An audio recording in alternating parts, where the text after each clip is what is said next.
In order to create a Keyfile 32-bit scanner tool, we need to install the hardware, configure the service, register the service with Keyfile, allocate the tool to a user, and configure the tool with a user.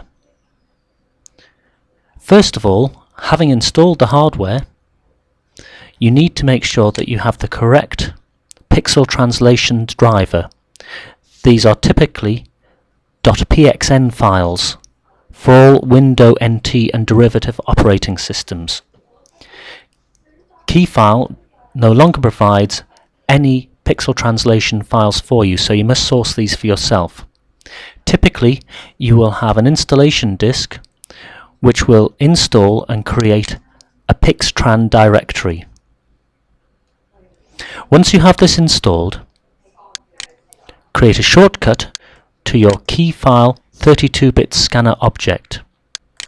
I've modified this slightly by giving it a different name, which you can see here, and I've also put on a /L parameter. This makes the server service local, which it must be in order to register the device with a Keyfile tool builder.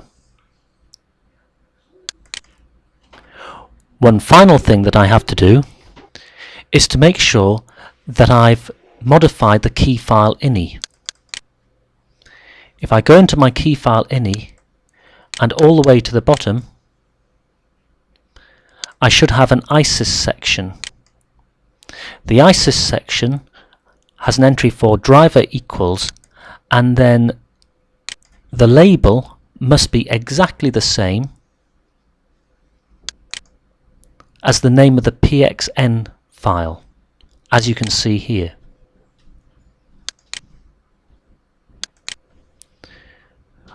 Now we can start the Keyfile 32-bit scan server. See down here how we have a scan server on the taskbar with exactly that same name. This is most important. I'm going to log into Keyfile as a super user now.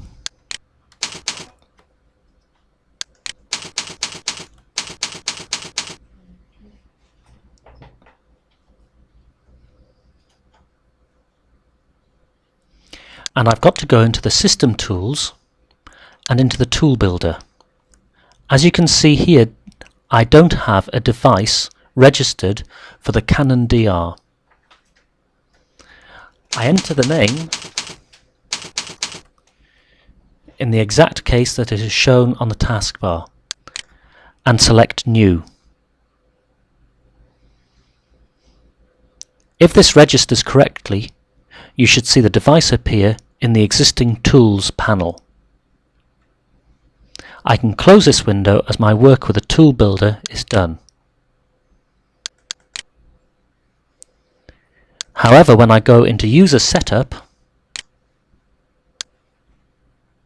you can see that I have a new device in my master toolbox. This can be duplicated and modified. You'll see later how to allocate tools out to users.